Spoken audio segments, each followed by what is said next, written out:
Era uma vez, no coração da Floresta do Brilho, um pomeranian minúsculo, mas muito inteligente, chamado Pompom. Ele tinha uma pelagem que parecia uma nuvem de algodão doce e uma missão: ensinar todos os animais a contar. Pompom era o professor da escola da contagem, mas seus alunos estavam com um probleminha. Os alunos confusos. Seus alunos eram os mais animados da floresta, mas contavam tudo errado.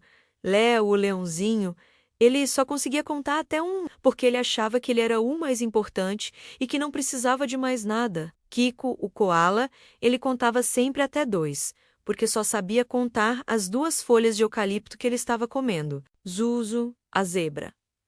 Ela contava até 3, porque achava que as 3 listras mais bonitas dela eram um número final. A lição das patinhas Pompom subiu em uma pedra que usava como púlpito e latiu: Au!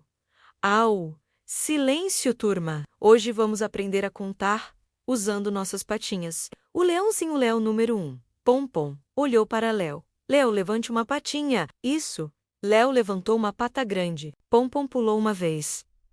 1. Léo, você é o número 1, o mais forte. Léo rugiu de alegria. O ar. 1, 2. O koala Kiko número 2. Agora, Kiko, levante 2 patinhas. Kiko parou de mastigar por um segundo e levantou 2 patas fofas. Pompom pulou 2 vezes. 1, 2. Kiko, você é o número 2. 2 olhos, 2 orelhas, 2 patas. Kiko fez um som feliz.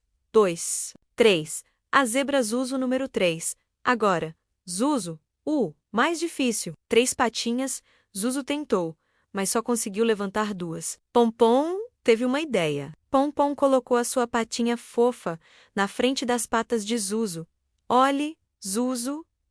2 das suas e uma minha. Juntas são 3. Todos pularam 3 vezes. 1, 2, 3. A grande contagem Pompom e seus alunos passaram a tarde contando tudo o que viam. 4. Morangos deliciosos. 5. Borboletas coloridas que voavam alto. 6. Cogumelos que pareciam chapéus de anão. Ao final do dia, Léo, Kiko e Zuzu já conseguiam contar até 10 sem errar. Pompom sorriu, balançando a cauda como um pompom de líder de torcida. Ele sabia que o segredo para aprender não era ter a maior juba ou as listras mais bonitas, mas sim ter paciência e um bom professor fofo para mostrar o caminho. E a Floresta do Brilho ficou mais esperta e mais feliz. Fim.